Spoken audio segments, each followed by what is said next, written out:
Nature's Archive Podcast, a Jumpstart Nature production. Hey, Michael here. Today's episode is a special one. Recently, our friends at Future Ecology's podcast reached out with an idea that went something like this. Hey, we all love oak trees, right? And masting, those odd years when oaks produce tons of acorns, that's pretty cool and mysterious. Why don't we get a bunch of nature podcasts together and all release episodes at the same time about or inspired by masting? I thought it was a great idea. It's a mast of podcasts. In fact, we just released a brand new Jumpstart Nature podcast inspired by oaks and masting as well. And our friends at Future Ecology's, Golden State Naturalist, Outside In, and Learning from Nature, the Biomimicry podcast are all releasing episodes in their unique styles as well. Today's Nature's Archive episode is a re-release of my popular interview with Dr. Walt Koenig, covering one of the largest beneficiaries of masting, the Acorn Woodpecker. And Dr. Koenig is also a masting researcher, so no need to recreate the wheel when we already have this spectacular interview to share. So please enjoy this critical mast event.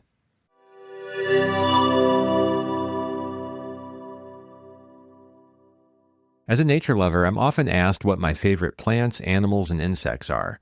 And I always struggle to answer those questions because I have so many favorites, and they're kind of context dependent too. Sometimes it's just what I saw last.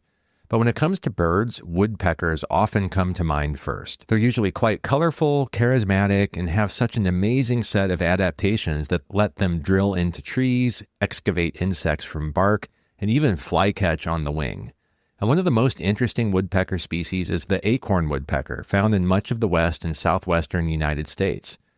They live in large groups, they're loud, they have a clown face, and can store thousands of acorns in specially drilled holes that are just acorn-sized. Today's guest is Dr. Walt Koenig. He spent several decades studying these birds in affiliation with the Cornell Lab of Ornithology and UC Berkeley. Today we'll learn about their behaviors, why you don't find acorn woodpeckers in the east, despite a nice variety of oak trees, and get this, acorns aren't even their preferred food. Dr. Koenig has studied their breeding behaviors and group compositions, which is perhaps the most fascinating part of the interview, and I just can't do it justice in this short intro, so you'll just have to listen to find out. And if one studies acorn woodpeckers, it follows that one studies acorns too. So we also discussed the phenomenon of masting, that is when oak trees produce bumper crops of acorns in synchrony across wide geographic ranges. In fact, this past year was a mast year for some oak species in California. So if you're interested in what causes masting, you might want to jump to the last 23 minutes or so of this interview. So without further delay, Dr. Walt Koenig. Okay, Walt, thank you so much for joining me today. It's my pleasure. People often ask me what my favorite animal is or what my favorite bird is. And I always really struggle with those questions because there's just so many that you can really get interested in. But by and large, I think when it comes to birds, I always say woodpeckers in general. And today we're going to dive into perhaps the most interesting woodpecker, I might say, the acorn woodpecker. So I'm really looking forward to it. I'd have to agree with that. Acorn woodpeckers are certainly very special, and woodpeckers in general are unusual and striking birds. Very charismatic, very noticeable. I'd be interested in how you got interested in acorn woodpeckers. So how did you, I guess, first get interested in nature? Unlike a lot of my peers, I was not really pushed into looking at birds or being interested in natural history when I was a kid. I always had a very unfocused interest in nature. I grew up in the suburbs of Chicago where there was a little bit of nature left back in those days. My primary interest got sparked when we'd go on vacation, and we always took road trips out to the national parks in the West, places like Yosemite and the West Coast, and places where there was a lot of interesting nature. I really had very little idea what any of it was, but it made a lot of sense to me that it was something that was pretty exciting. Eventually, I got lucky enough that when I was in college, by which time, as I say, a lot of my peers probably had bird lists that were longer than the one I have now, but I got shamed into being interested in birds. I spent a summer working at the Field Museum in Chicago, which was a great place to get interested in natural history. And at the time, one of the things that really sparked my interest was when we picked up a bird that had been injured during the weekend, and I brought it into a lady up there who knew how to deal with sick birds. And she did so. I remember going back a week later and asking her what the bird was, whatever happened to it. I have no idea whatever happened to the bird, but I do remember asking her what kind of bird it was and suggesting that it was a crow because it was this black bird, and that was the only black bird that I knew of. And she looked at me like I was from outer space and said, no, it was a grackle. And that shamed me into going down and getting a bird book and actually starting to get interested in looking at birds. Yeah, it's fun to think about those stories. When I think back on my own, personal journey that I've been on, those little moments of discovering that there are like other birds or other species, other ladybugs, other whatever out there that, to an untrained eye maybe seem the same. Like this whole new world gets opened up. Yeah, for sure. In fact, before then, I remember going to some park where there were ducks, and somebody, and I have no recollection who, pointed out to me that some of them were wild ducks. They weren't just ducks that got fed with pieces of bread that people threw out to them. They were wild ducks that flew up to the Arctic during the summer to breed. And I just thought that was amazing. But that still didn't really get me going. It was really being shamed about this black bird that I had no idea what it was that finally made me think, I better actually find out something about birds. So my understanding, I'm going to jump ahead a little bit, is that for a significant period of time, you led a study into acorn woodpeckers, about behaviors of acorn woodpeckers at the Hastings Reserve. Now, so help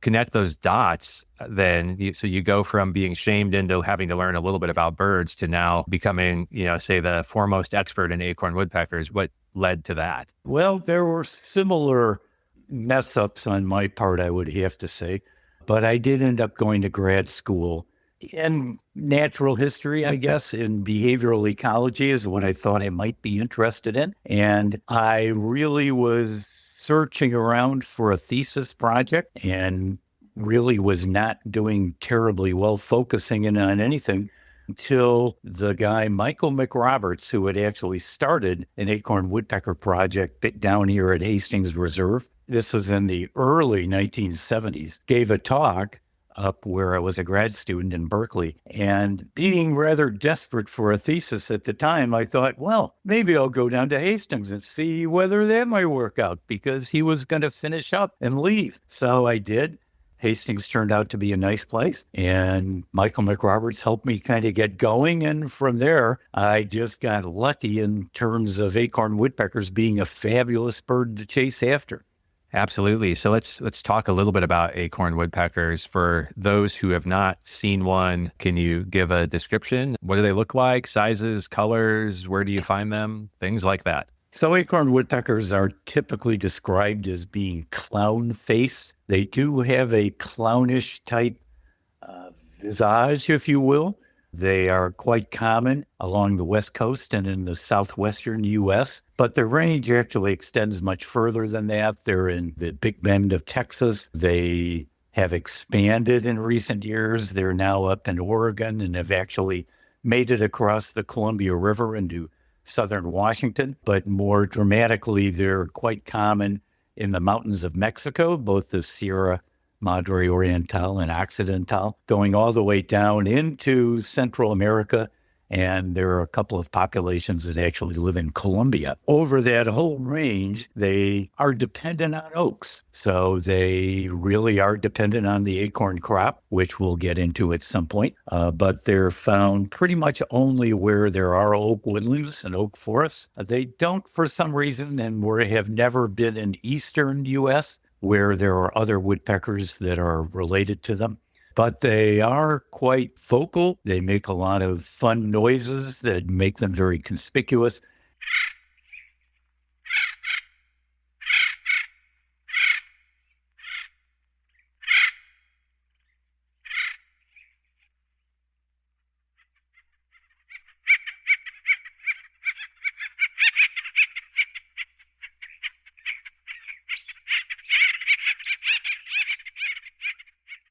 and they are relatively, I won't say tame, because in places where people aren't very common, they can actually be fairly scarce and hard to see.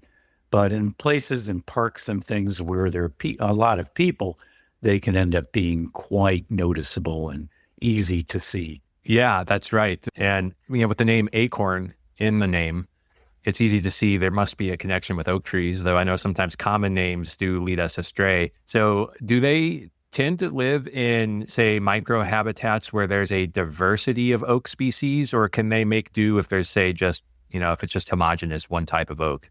One of the really interesting things about the geographic distribution of acorn woodpeckers is that they are not, strictly speaking, restricted to places where there are oaks. They tend to only be found in places where there are at least two species of oaks, which is, for your listeners who are in California, why there are no acorn woodpeckers in Oakland and no acorn woodpeckers on the Berkeley campus, because there is only one species of native oak there, the coast live oak. There are a few exceptions, one of which is down here where I live on the Monterey Peninsula, but for the most part, acorn woodpeckers are restricted to areas where there is relative diversity of oak species. The reason for that, oaks, as we will probably get into later on, are masting species. They produce a lot of acorns, a lot of seeds some years, and very few seeds other years. And if you're living in a place where there's only one oak species, you're going to have what amounts to an acorn crop failure fairly regularly, once every 3 or 4 years, which is basically once a generation if you're an acorn woodpecker. And acorn woodpeckers just apparently are not able to make it in most such places. Whereas if there are 2 or more species, the species do not necessarily produce acorn crops synchronously. And so when you have several species of oaks, the probability of all of them failing during the same year is very low. You only get a year when there are very few acorns, and the acorn woodpeckers end up being in trouble very rarely. So I think that there'll be a surprise a little bit later when we talk about food preferences for acorn woodpeckers. But before we get there, how about nesting preferences? I assume, like most woodpeckers, they're cavity nesters. Acorn woodpeckers are cavity nesters, and they also roost together in cavities throughout the year. They are communal roosters. They live in family groups, and in some cases, the entire group will roost together in the same nest cavity, though sometimes they'll split among more than one roost cavities on their territory. During the breeding season, it's the breeder males that usually spend the night in the nest. That is a woodpecker thing for some reason. Nobody really understands it terribly well. But beyond that, once the young fledge, everybody will often roost in the same nest cavity. So nest cavities turn out to be very important, and roost cavities are very important for acorn woodpeckers. When it comes to cavity creation, are they excavating their own cavities, reusing existing ones, using natural cavities? There's a lot of variation among different species of woodpeckers, which is one of the many interesting things about them. Acorn woodpeckers do excavate their own roosting and nesting cavities, but they aren't all that good at it. They often take a long time to do that. They reuse old cavities about 50% of the time. So half of their nests are in a cavity that they have previously reused, not necessarily the year before, but in prior years. And that, combined with the fact that they do roost in these cavities, means that any territory really needs, and any group of acorn woodpeckers does need to have several cavities that they can roost and nest in. Gotcha. And to me, one of the really cool things about acorn woodpeckers is the behavior aspect. And that's, one of the things I said at the beginning, that woodpeckers are at the top of my list when it comes to like what I consider to be my favorite birds, most interesting birds. And a lot of it is because their lifestyle is so unique, and there's a lot of adaptations that are required in order to be able to excavate holes in trees, as we're talking about here. So I'm wondering if you can just maybe give a synopsis of some of the interesting adaptations maybe that woodpeckers in general have, or specific to acorn woodpeckers? Woodpeckers do have a whole series of interesting adaptations. They, of course, have special feet, these zygodactyl feet where they have 2 toes forward and 1 or 2 toes backwards. Helps them to actually grip onto trees that they're moving up and down up on all the time. Yeah, I mean, if you think of that, the classic woodpecker posture that you often see on a tree where they're just kind of like clung to the side, it's because of those feet. Exactly. They have these tongues that go all the way around their heads so that they can stick them out of strikingly long distances. Back when I used to have a bird that I could show people, I would pull out his tongue and it would go an amazing distance, given that as birds, they aren't that big, but they use that. They have little barbs at the end. Most woodpeckers, which are wood boring and are pecking into wood, looking at wood, trying to find wood-boring insects, will use that to pull out those insects. Acorn woodpeckers are largely flycatchers, so they're spending a lot of time flycatching up in the air. They also leaf glean and bark glean in particular. One of the old names for them was ant woodpecker, and in fact, they eat a lot of ants, which are often on the trees, living up in the trees around here.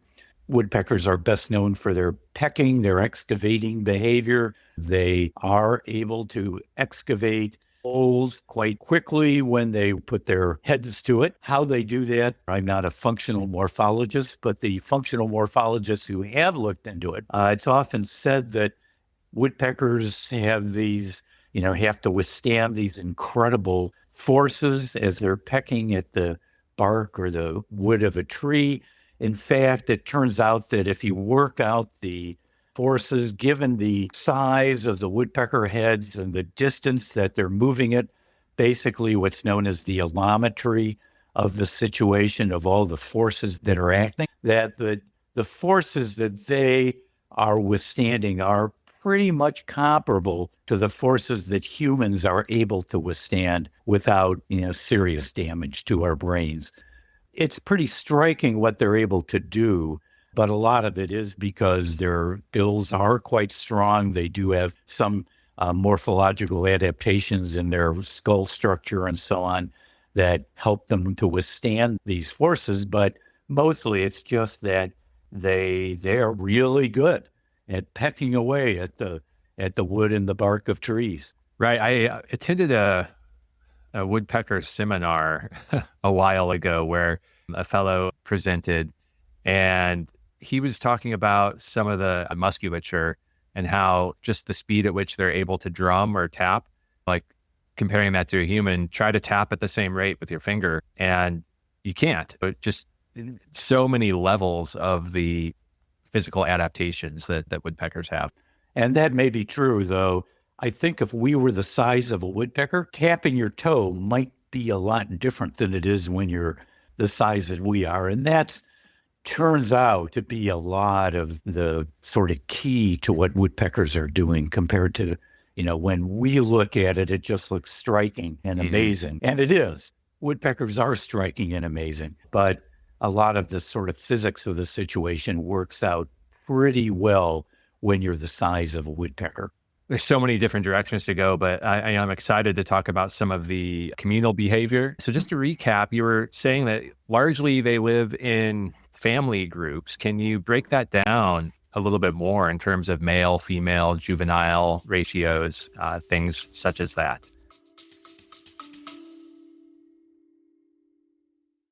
Hey, Michael here. Great news. After such a long wait, Jumpstart Nature, my education and conservation organization, is now officially a 501c3 nonprofit. That's as of April 2025. This unlocks a bunch of great opportunities for us. Jumpstart Nature is who produces Nature's Archive and the Jumpstart Nature podcast. I started Jumpstart Nature to inspire you to take action to help nature. There is so much we all can do, even in times like this, where it feels like our institutions are failing us. So please help us continue our mission by donating to us at jumpstartnature.com/donate. A $5 per month donation goes a long way towards producing these shows. You can also support us through Patreon at jumpstartnature.com/Patreon, spelled Patreon. And by the way, for those of you using the Patreon app on an Apple device, please note that Apple adds on an additional fee. So if you use Patreon, you should contribute through their website instead to avoid that fee. And as always, we're looking for volunteers. If you've ever dreamed of meeting some of the guests we have on the show, producing a podcast, or just love editing audio and video, or even if you'd like to help us in our app development, I'd love to hear from you. Drop me a note at hello@jumpstartnature.com. Thank you for your support, and thanks for being part of our movement. Acorn woodpeckers are what we call cooperative breeders. Cooperative breeding is not terribly unusual, but pretty interesting social behavior found in maybe 10% of bird species. But it's quite uncommon in North America. There are quite a few elsewhere in the world, particularly in Australia, and also Africa has many species of cooperative breeders. It's a social system that's characterized by the fact that more than a pair of individuals is attending a brood or a nest at the same time. So there are also some mammals that are cooperative breeders. The famous one, of course, are meerkats, which apparently have practically their own TV channel for them, I believe, though I don't get TV, so I can't actually confirm that. But in terms of birds, there are several species in North America. The ones that people that may be familiar to at least a few of your listeners, Florida scrub jays, not the scrub jays in Western U.S. They are not cooperative breeders. But there's a distinct population in Florida. Now it's considered its own species, which are cooperative breeders. There's another species in the southeast, the red-cockaded woodpeckers, and one which is probably familiar to almost all of your listeners, at least in North America, which are crows. Common crow, and elsewhere in the world, some of the other species of crows are also cooperative breeders. So cooperative breeding, again, you're talking about more than a pair of individuals attending, we'll call it a nest because I'll be talking mostly about birds. Acorn woodpeckers are much more complex than your standard, what I like to think of as your simple cooperative breeder. Your simple cooperative breeders, such as those Florida scrub jays and also red-cockaded woodpeckers, have what are known as helpers at the nest. So young that fledge from a group will typically hang around in their natal group for a year or even longer, during which time they'll help to raise subsequent young and subsequent nests, which amount to be younger siblings in most cases. And that is also true of acorn woodpeckers. The young that are produced in a nest will typically stay around for a year, 2 years, even longer, long after they have become adults and fully capable of breeding on their own. They will still be in their natal group, helping to raise younger siblings. But on top of that, acorn woodpeckers also have a very complicated mating system. There's what we call a breeding core of individuals in any particular group, and a group can have up to 6 or 7 breeder males, co-breeder males, we call them, who are all competing for matings with 1, sometimes 2, and rarely 3 joint nesting females. And we call them joint nesting females because they all lay their eggs in the same nest cavity.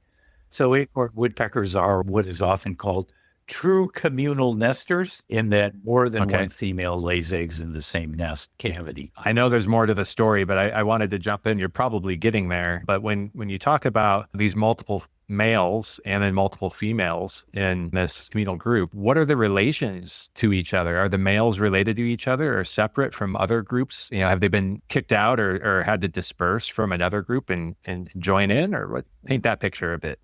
The simple story is that, yes, the co-breeder males are all related to each other. They're typically brothers or fathers and sons or some combination of that. The females, the breeder females, similarly, if there's more than one, and most groups do not have more than one breeder female, but here in our study area, about 20 or 25% of groups do. And when they have more than one, those females are sisters or sometimes a mother and her daughter. So since there's no outside mating, now your listeners will probably be aware that one of the big discoveries of the modern molecular era has been that in a lot of these species of birds and mammals that are out there that are what we like to call socially monogamous. They go around as pairs during the breeding season.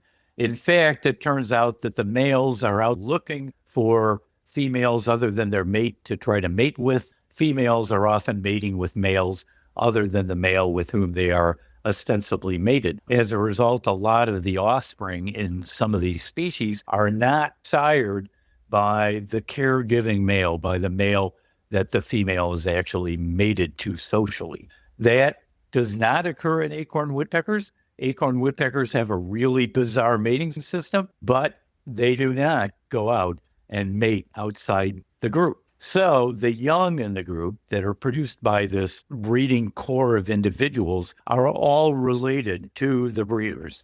And so everybody in the group is closely related to everybody else, with one major exception, and that gets into sort of the next level of acorn woodpeckerdom, which is how do these groups manage to sort of persist through time? And that was a big question when I started this study. That was in the early days of the study of cooperative breeding. People had really just sort of figured that these species typically consisted of birds that were related to each other. And when you had helpers, so for example, acorn woodpeckers have helper males and helper females. Birds of both sexes will often remain in the group after they fledge. And so it just kind of made sense to a lot of the people that if there was a vacancy, if the breeder females died, that her place would be taken over by one of the helper females. After all, why else should she be staying there other than the possibility that she would be able to inherit the breeding status of her mother who's in that territory? This pretty much assumed that what was determining reproductive roles in acorn woodpecker groups was reproductive competition. Reproductive competition is well known, particularly among mammalian societies.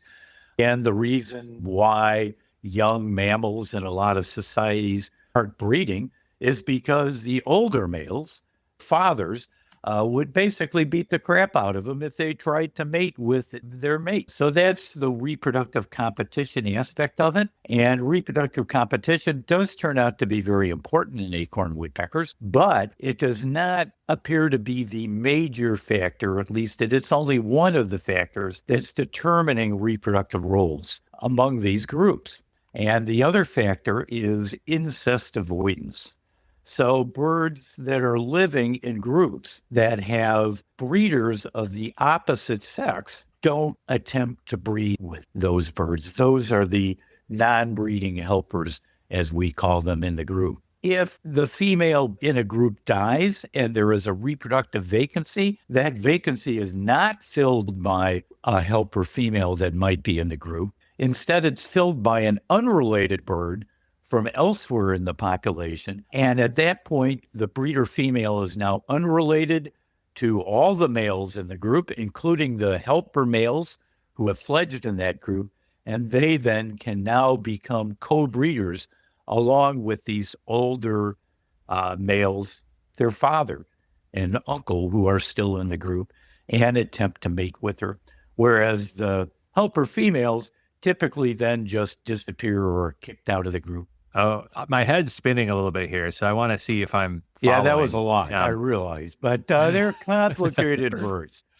I can see that now. So if we could like magically start at like time t=0 and there's like this group already in existence. So at the very beginning, the females are unrelated to the males. Am I correct so far? So if you get a new group, and new groups do form occasionally, it's going to be maybe two brothers who will join up with the female, an unrelated female from some other group.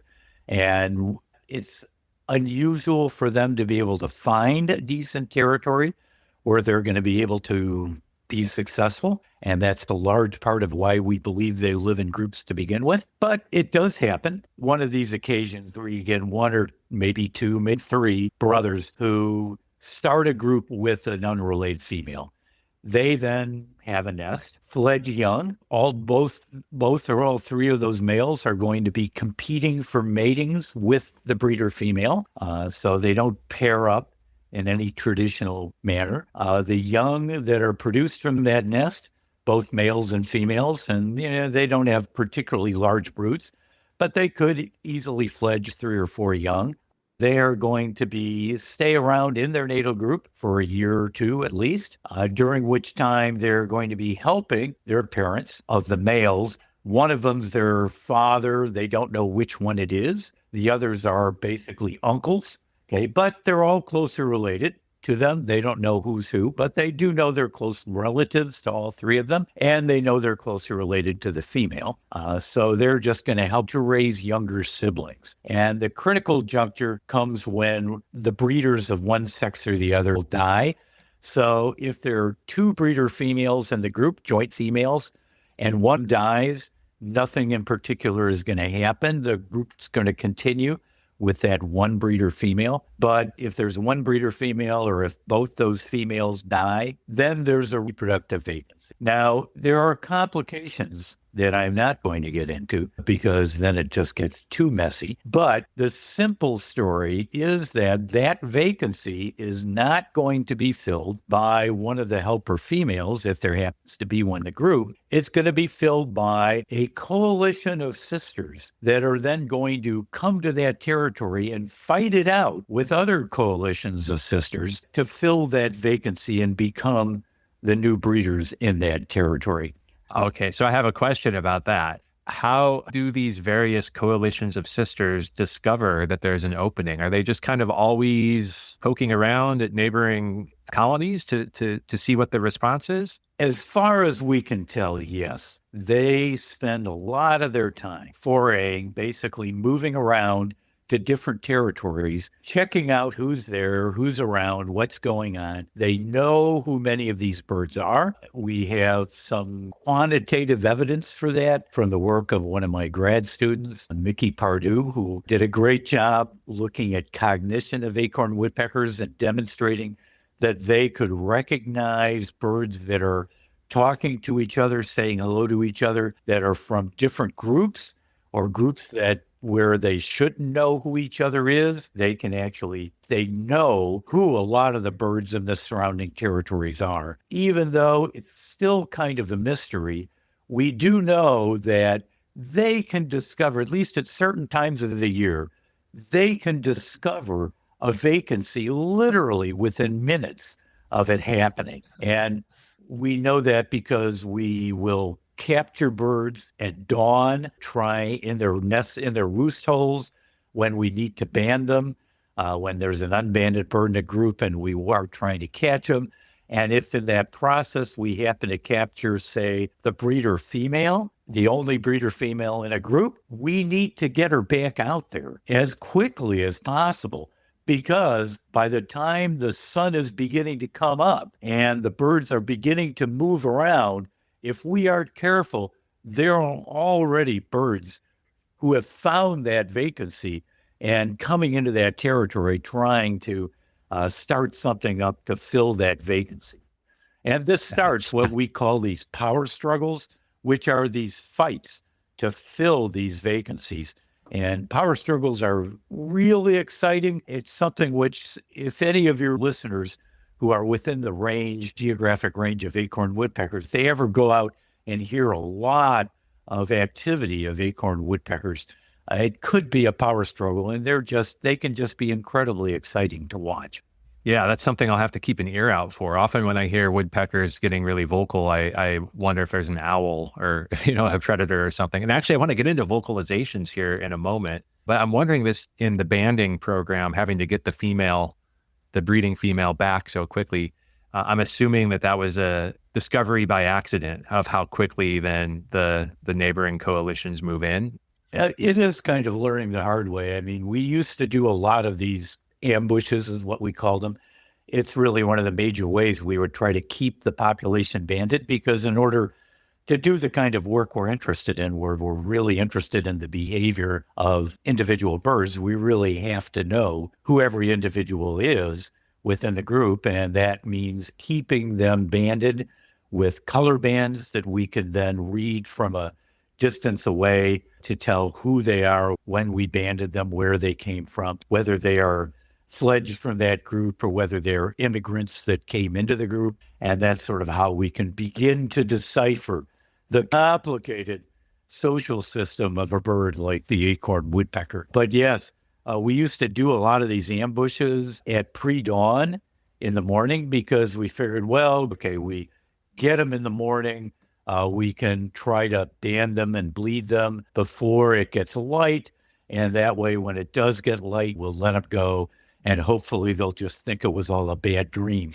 But especially early on, we would do that and, kind of wait till it began to get light. And then that's when we would start having problems if we caught one of these birds that basically meant that because we had the bird in the hand, there was a vacancy in that territory. And it was just amazing. Literally within 10, 15 minutes, there could be birds out there starting to squawk and act like they wanted to start causing trouble and start a power struggle to fill that vacancy. Yeah, and you don't want to reintroduce that breeding female into the middle of a power struggle. That's not exactly low impact to that female. Exactly, because if you're not careful, then and that power struggle really gets going, that female may or may not be able to get back control of her territory, in which case he's just kind of messed up the entire, social behavior of that group for an indeterminate amount of time.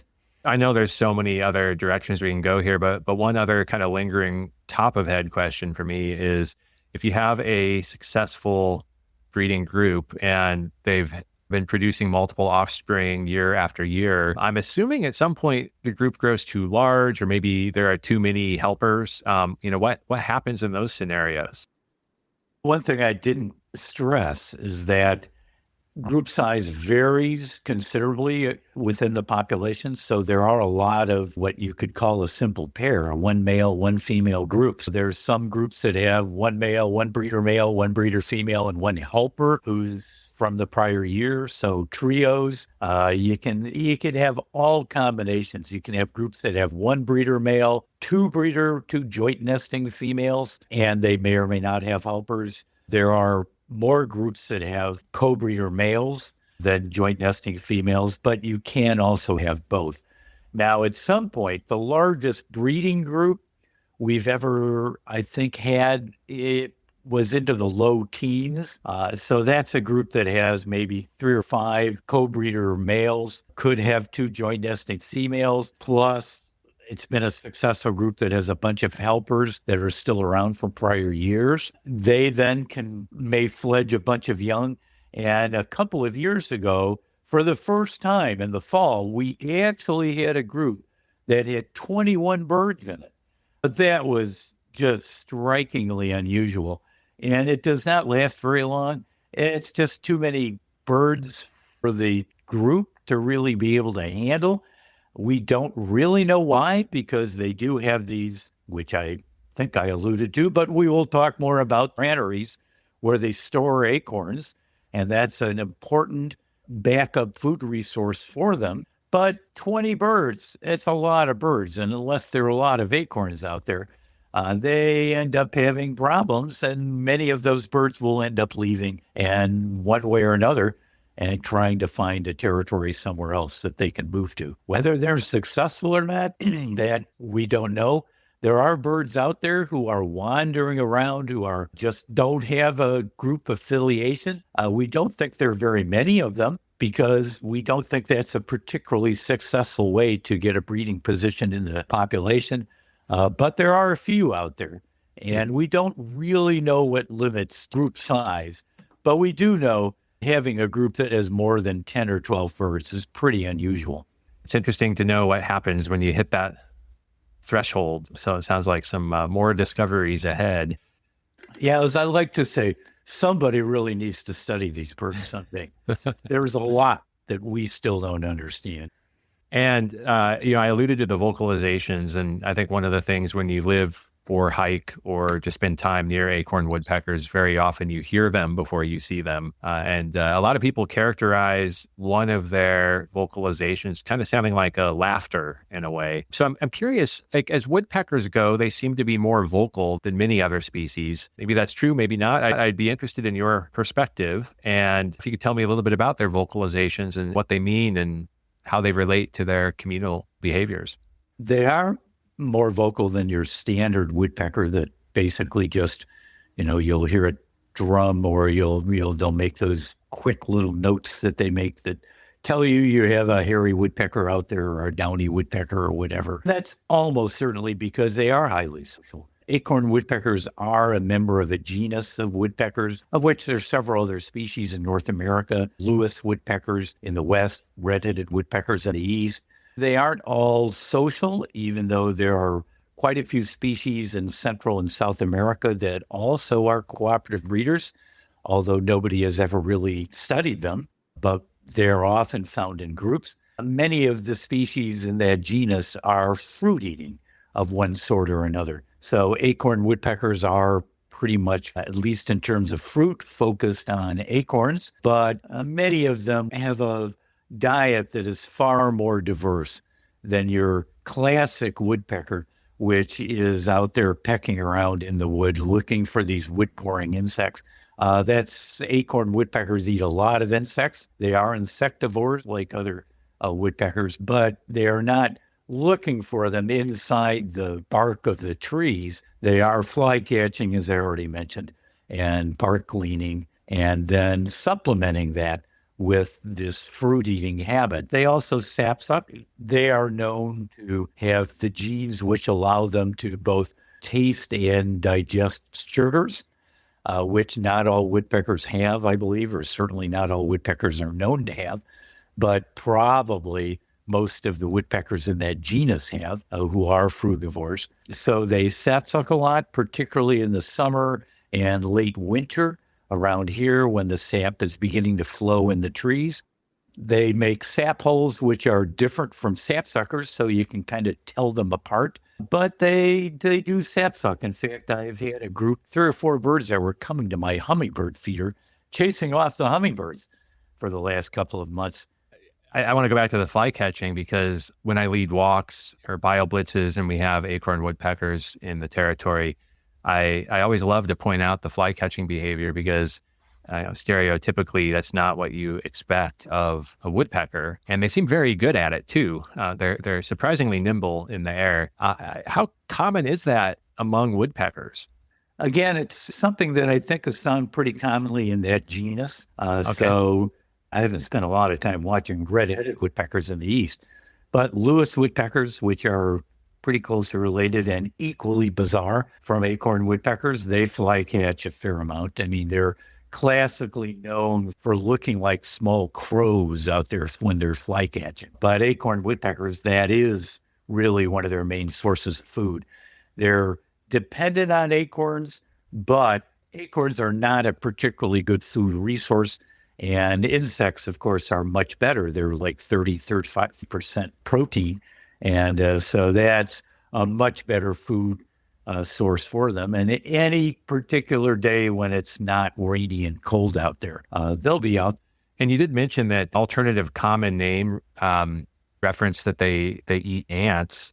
And when I think of ant-eating woodpeckers, a lot of times I think of the northern flicker who maybe will even find a colony on the ground and stand on the ground eating ants. Do acorn woodpeckers ever forage on the ground in that way? Yeah, they don't like going to the ground. There's scary stuff on the ground. Snakes. You don't want to be down there with the snakes. They do go to the ground, but it's not particularly common. I mean, you will see them occasionally go down and retrieve an acorn that they dropped. Presumably they go down perhaps most commonly to get grit because they, like most birds, need grit to help them digest things. So they're getting most of their ants up there in the trees because there are a lot of ants up in the trees too. It's one of the things that actually made climbing up to the nests of acorn woodpeckers the most challenging was that sometimes those ants are just terrible, and they'll just climb all over you as soon as you get up in the tree. So they could make climbing trees pretty unpleasant. But anteating woodpecker, it's one of the old names for acorn woodpeckers that nobody's used that for quite a while. Yeah, that was new to me, which is why I was curious about that a little bit. So let's finally get into the granaries. I know that's like a lot of times what people lead with when they talk acorn woodpeckers. So these granaries, I've seen some just immense ones. Can you describe what a granary is, what it looks like, what's going on at this place? Acorn woodpeckers are tied to acorns and oaks, as we've already talked about. And part of it is that they have developed this striking habit of drilling individual holes in. And was that a pun, by the way, a striking habit? Okay, I'll accept it. Okay. Striking habit of drilling these individual holes in the dead tissue of trees and other structures. They, of course, are well known for doing this in buildings and people's houses. Telephone poles. So they'll drill these individual holes that they'll then harvest acorns in the fall as they're maturing and put them in these little holes. Now, the point of that, as I said, is that it has to be in the dead tissue of a tree. So it's always in dead limbs or the bark. It has to be in a species of tree that has relatively thick bark where they aren't piercing into the living tissue of the tree. Because the whole point is that they're doing this in the late fall, early winter, when around here in California, that's when it starts getting wet and cold and rainy. And the whole point is to allow these acorns to dry out and to not rot and mold during the winter. So although they will occasionally stuff acorns in a cavity where they'll stick hundreds of acorns to fill up the cavity, that's not the first place they'll put the acorns, and they'll only do that once they've kind of run out of other places to put them. Because if you do just take a whole bunch of acorns and stuff them in a cavity in the winter, they're just going to rot. Whereas you put them in these holes, they're often facing down so that they stay dry, even though it's rainy and wet in the winter. And as I've already mentioned, they aren't really good at drilling holes, cavities, but they do it. And so they'll drill a few dozen, 100 of these a year, and they'll just keep doing it. They'll reuse these holes over and over again during the winter and each year when the acorn crop matures. And so if they happen to have a nice tree that is going to be around for a while, they can end up with a granary, as we call them, that has tens of thousands of holes. These big granaries, which end up being kind of famous because they can be pretty striking, are not all that common because these birds are trying to drill these holes as fast as they can just to make up for holes that are being lost for one reason or another. Because often the limbs are falling during the winter, the tree is falling apart. They have to work pretty hard to maintain a granary that's going to have a couple thousand holes and allow them to last through the winter and the spring. But it does become an important food resource. I do have to mention that there is the great story about acorn woodpeckers storing acorns, not for the acorns, but for the grubs, typically weevil larvae that live inside the acorns and eat the acorn meat. And if you actually pull out an acorn from a granary early in the winter, you will often find either the holes that the weevils have come out of, or if you open up the acorn, you may even find a couple weevils still in there. The fact is that this is known fondly as the grub theory, and it was conclusively disproved back around, over 100 years ago now, because if you actually watch an acorn woodpecker eat an acorn, you can see them pull the acorn out, bring it over to a tree where it has what we like to call it an anvil, where they can stick the acorn and start pecking into it. And then you can actually see them eating bits of the acorn. So they are actually storing acorns for the acorn meat, not for any of the grubs that might live inside them. But they are an important food resource, allowing them to survive through the winter as permanent residents.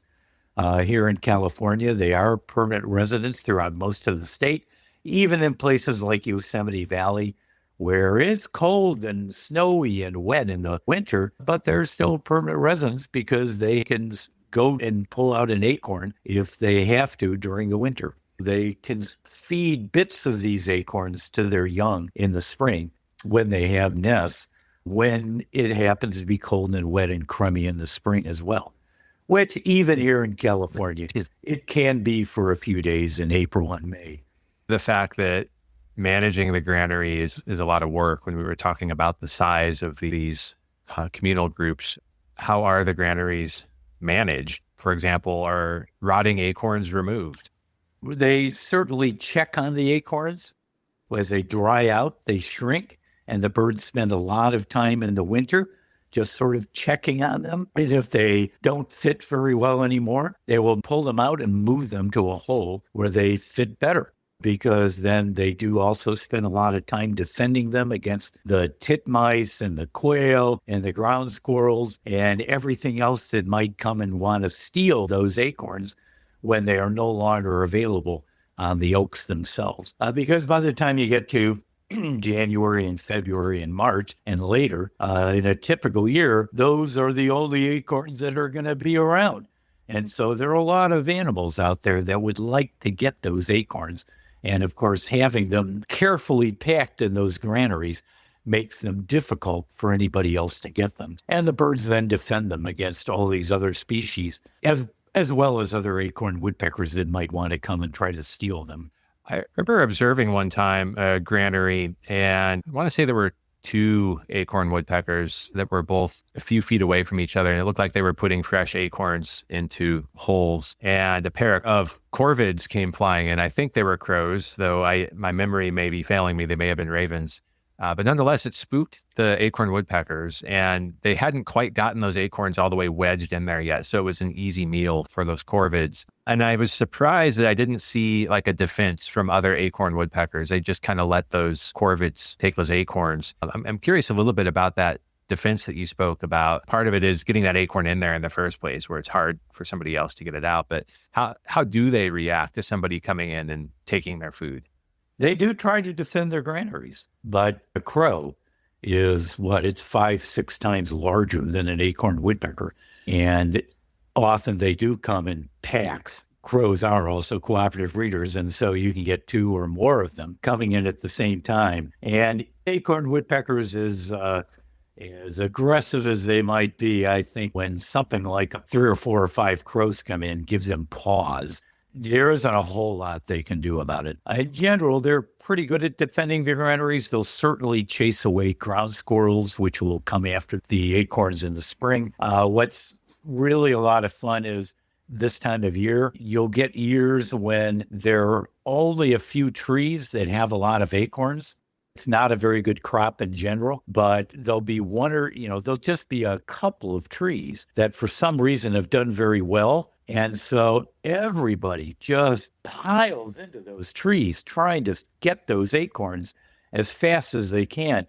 And you'll get both crows and you'll get all these scrub jays coming in, not just the scrub jays that are in that area, but you'll literally get dozens of scrub jays coming in one after another, taking an acorn and then flying off with it and then storing it somewhere. The poor woodpeckers that might happen to live in that territory, it's just kind of sad watching them trying their best to defend the territory, but ultimately they get overwhelmed and there just isn't much they can do about it. But they try. And, the woodpecker group may have 6, 7, 8 birds, and they'll all try to defend it. And crows, certainly a raven. Ravens have just started showing up here at our study site, but the crows are pretty common, and they're big enough to give an acorn woodpecker a lot of pause. Well, that makes a lot of sense, especially in that context. So we've alluded to acorn production in good years, and maybe we even used the word masting earlier. I can't recall, but can you tell me what masting is? So masting is the variable and synchronized production of seeds of plants. And so I'll talk mostly about trees because that's where it's been most studied and what I've been most interested in. We realized early on that the demography of acorn woodpeckers was highly dependent on the acorn crop. So in a really bad acorn year, which we had early on, a lot of the birds end up leaving. They disappear. A lot of the population just ends up disappearing from the study area. A few of those birds came back the next spring, but a lot of them, of course, never did. In a really good acorn year, acorn woodpeckers not only breed in the spring and can have 2 nests here in central California, but they can even sometimes breed in the fall right now. So we actually have run across a few nests when we were out there counting acorns. The latest baby woodpecker I've ever banded here at Hastings was November 1st. So in a really good acorn year, they can start a nest in sort of the latter part of August and during September, and they can be fledgling young in the latter part of October or even early November. Their demography is really dependent on the acorn crop, and that got us interested in trying to quantify the acorn crop. There was a little bit of work on it, but people didn't seem to know a whole lot about what was affecting the acorn crop. It becomes pretty complicated pretty quickly because we do have multiple species of oaks here at Hastings, but we figured we'd do what we could, and that was quantifying the acorn crop to try to understand their masting behavior. So the interesting thing about masting, it's not, strictly speaking, something that an individual tree does. So a tree may produce a lot of acorns one year and not very many or no acorns another year, but masting is a population level phenomenon. It's something that all the trees in the population are doing more or less at the same time. So in a good mast year, all the individuals of whatever species we're talking about are going to produce a relatively good acorn crop. Whereas in a bad mast year, none of them or very few of them are going to produce any acorns at all. Do you ever see a case where masting crosses, and I suppose this could just be coincidental, but do masting events ever cross species boundaries or like maybe affect an entire section of oak trees? They can cross species boundary, but that then gets into what is sort of determining how does a population of trees decide when it's going to produce, to put all its energy into acorn production. And those factors can be similar among some species so that you can get some synchrony in acorn production among different species. But one of the things that really sparked my interest early on was this definition, which was synchronous production of seeds by a population of trees. But what no one seemed to really care too much about or have spent a lot of time studying was how big a population we were talking about. So was it just the trees right here at Hastings? These trees that we have here, including valley oaks and blue oaks, found all around the state, around the Central Valley of California. So they cover millions of acres. And so if it's a good acorn year for blue oaks here in Hastings, is it a good year up in the Bay Area around Oakland and the Berkeley Hills? Is it a good year in the foothills of the Sierras or what? Nobody seemed to really understand. And so it took us a long time before we kind of realized that, in fact, the population we were dealing with was much larger than people had suspected. And in fact, for some of the species, at least, it pretty much encompasses their entire geographic range, which, for example, for blue oaks, does encompass the foothills of California going all the way up to the Great Central Valley, basically, the north around Redding and so on, and then all the way down into Los Angeles County at the southern end of the Great Central Valley. And so then that raises the question of what then is sort of driving this pattern, where what causes these tens of millions, maybe hundreds of millions of trees to all kind of decide, okay, this year we're going to put all this effort into producing acorns. Right. I mean, I suppose to a layperson, they're probably like, well, it's got to be the weather. But I think it's more complicated than that. Well, not necessarily. In fact, the weather is probably the main driver of what's going on. The two things that correlate strongest with the acorn crop. For most species, it varies from species to species. So that's why, it's hard to generalize across everybody. But the two things that are the most important for, say, the valley oaks or the blue oaks, which are species which at least a lot of your listeners here in California will be familiar with, conditions during the spring when they're flowering. So these are species that are flowering in February and March and April.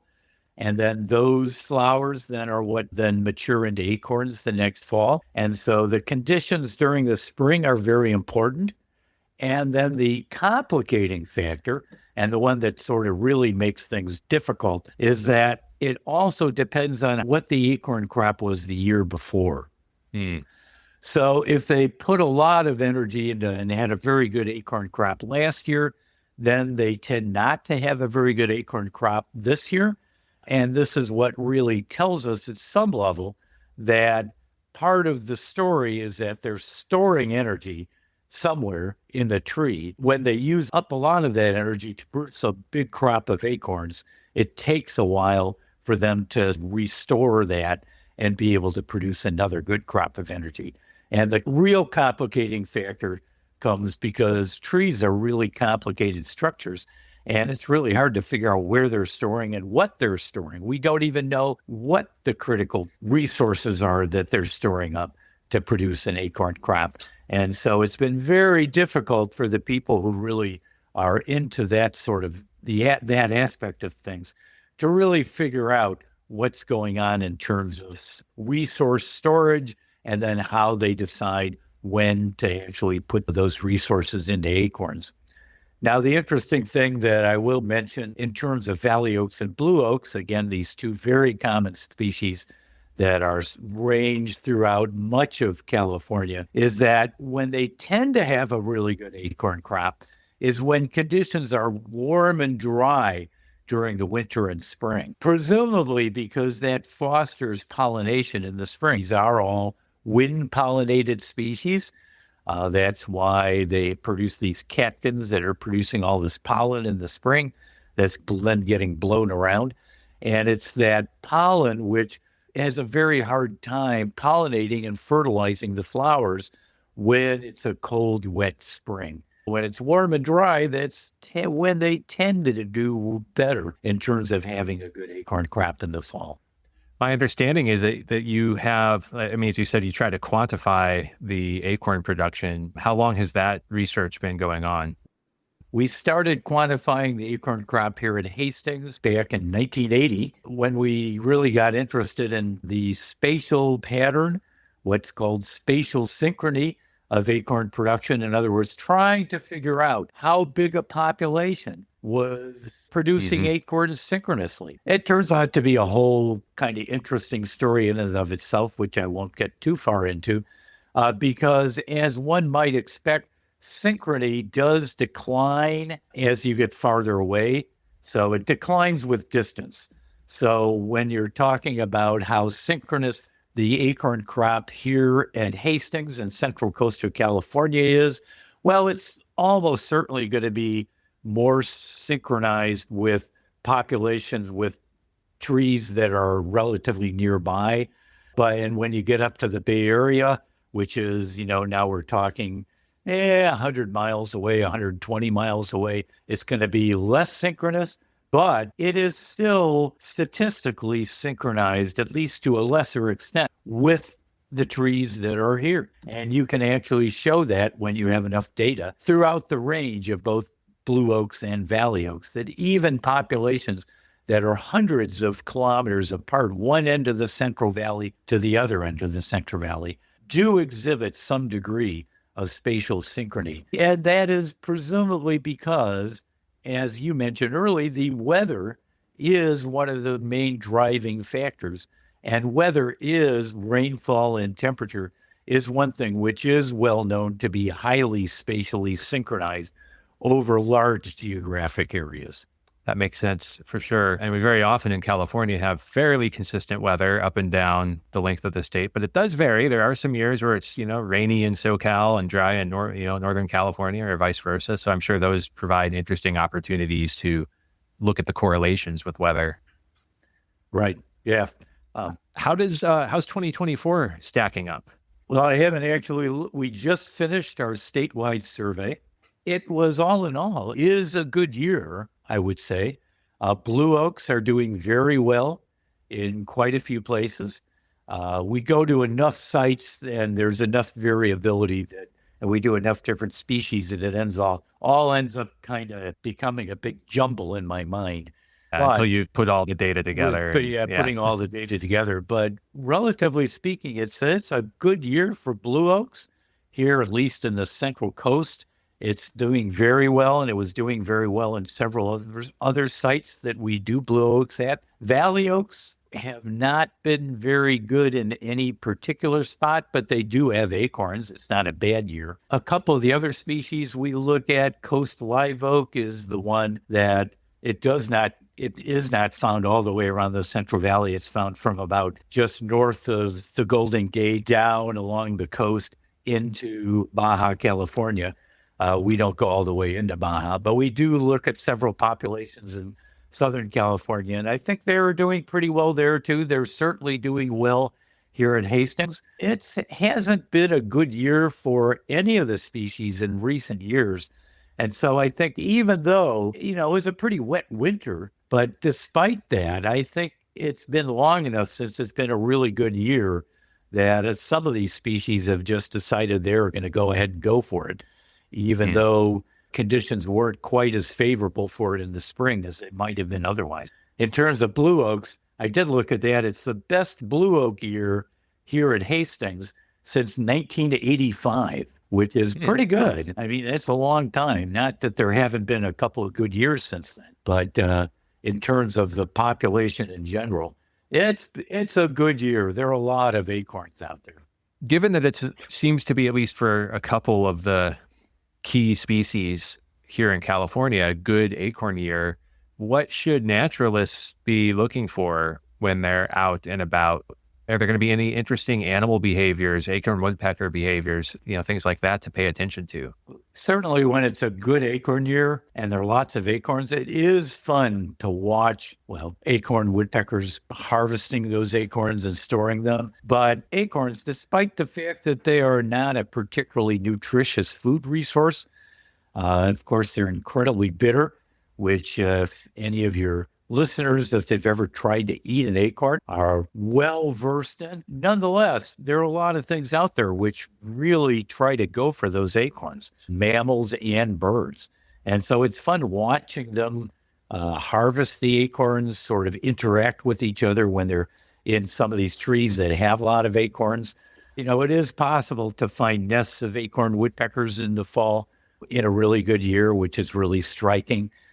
To see birds nesting in the fall. And I think there are other species that might be doing that as well. There are a fair number of species here in California, certainly, that will nest occasionally in the fall. And I think several of those are kind of dependent on acorns.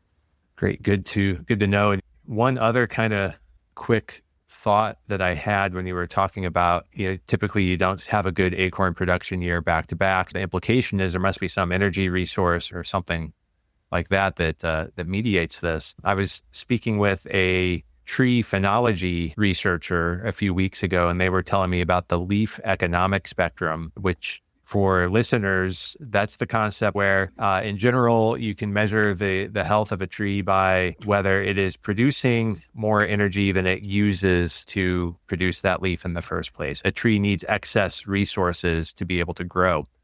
So it's kind of a simplistic first pass at what's going on with this tree. And it got me thinking, is there any way to quantify? I mean, some of these oak trees are immense, and the number of acorns in an individual oak tree could be immense. Is there any way to kind of first pass guesstimate the amount of energy being produced by a tree versus the amount being consumed? Well, I wish there were. There have been several groups that have tried, and it is really difficult because trees are modular in many ways.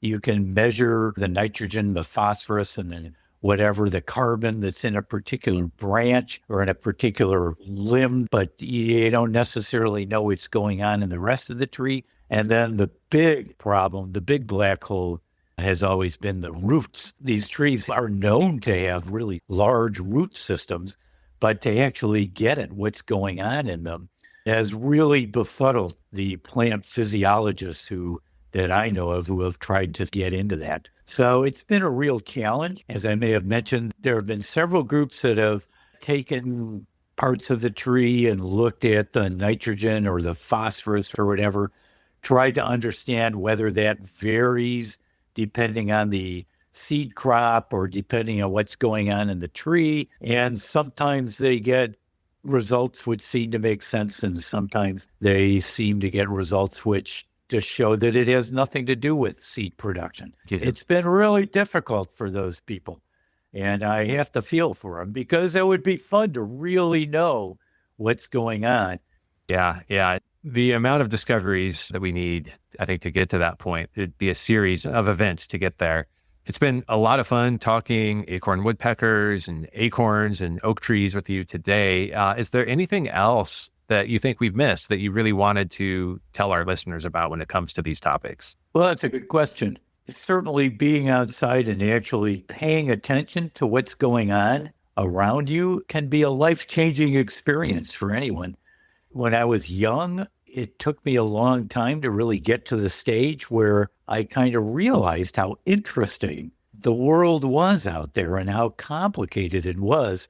One of the things you learn by spending one's career trying to understand something like acorn woodpeckers is just how complicated and how interesting the world is around us and how much effort it takes to really get to the point where you begin to understand how things are working. I think that a lot of your listeners will have spent time paying attention to listening, watching various nature documentaries and things. And one of the things a lot of us always talk about when we get onto a discussion of that is just how much work goes into the little bits of snippets that end up in these documentaries that you'll see on TV and elsewhere, and how much effort it takes to really be able to know what's going on. When you just begin to appreciate not just how much effort goes into it, but how interesting and complicated these animals are, it really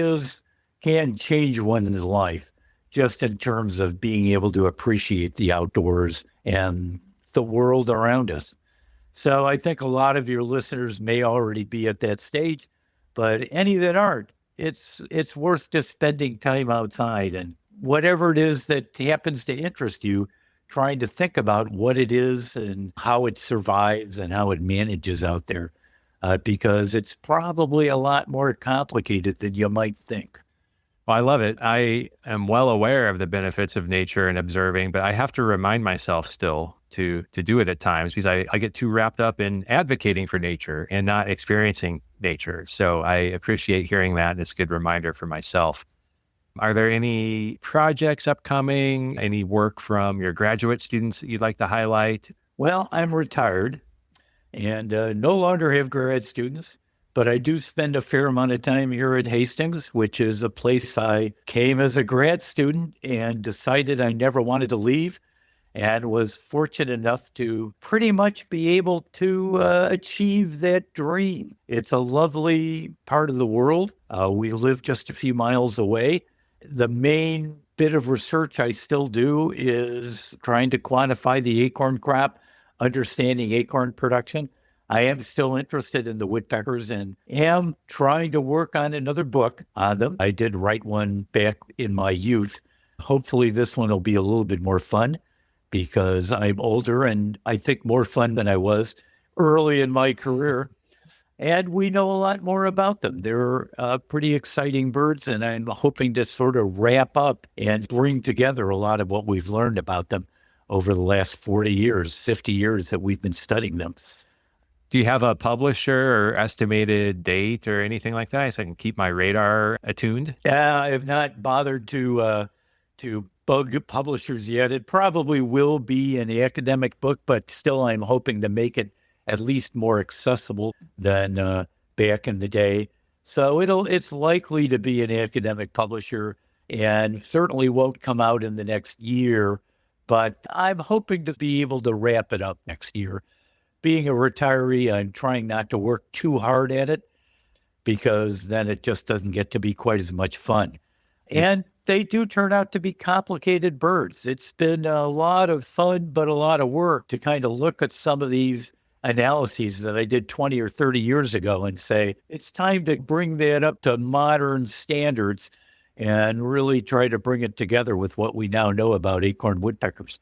So I think it'll be of interest to at least some of your listeners, and it certainly will be fun to try to sort of put it together and get it published. All right. Well, I think our circles overlap just enough. I'll probably see or hear about it when it happens, but maybe to be a little more formal about it, is there a place that people can go to keep track? Are you on social media, or do you have a website or anything like that you'd like to share? I do still have a website. It's through Cornell. And if anybody is more interested, if they Google Walt Koenig, Cornell University, it's sure to pop up. You just have to ignore all the Walter Koenig Star Trek parts of the web. Otherwise, I do try to keep it reasonably up to date. And you can find out more about acorn woodpeckers and masting there. I did have a dual career couple problem. So after working here at Hastings for many, many years, we did go to Cornell, and I finished up my career at the Lab of Ornithology. Give a small plug for it because it was a great place. And even though we're back here in California at Hastings, I do still have my website through Cornell University, hopefully for the foreseeable future. Well, I'll make it easy for people and include a link in the show notes so they don't have to sift through the Star Trek links in Google. It can be fun doing that. It's yes, that would be good. I suppose if you just add the keywords acorn woodpecker, it probably helps a little bit. That would do it. All right. Well, thank you so much for spending so much time today. I appreciate the wealth of knowledge that you've been able to so clearly explain, and I appreciate you. So thanks again. No problem. And I look forward to hearing from you in the future. Thanks for sticking through the entire episode. If you made it this far, I hope that it means that you enjoyed it. If so, please spread the word and share this episode with 3 friends or groups that you think would enjoy it too. As for today's episode, let me know. Did I miss anything? Was there a topic I should have covered? Let me know at podcast@jumpstartnature.com or DM me on any of my social accounts. I'll do my best to answer your questions. You can find me at Nature's Archive, one word, on Instagram, Facebook, and Twitter. I also share photography, nature stories, and much more on those accounts, so you can follow just to stay in touch, too. And despite being called crazy by numerous friends and colleagues, last year I left my tech career behind to start Jumpstart Nature, which Nature's Archive is now part of. For the sake of myself, my family, and the planet, I need to make this work, so please also consider becoming a patron at patreon.com/jumpstartnature. I offer some exclusive content and perks, and you can start donations as low as $4 a month. Lastly, please also check out our latest creation. It's the Jumpstart Nature podcast. Each episode reveals an unseen, surprising, or misunderstood nature topic with the help of experts and our host, Griff Griffith. It's entertaining and inspiring, and even reached number 3 on the Apple Nature podcast charts. There's much more on our roadmap, but we need your support, so check out jumpstartnature.com for more details. Thank you.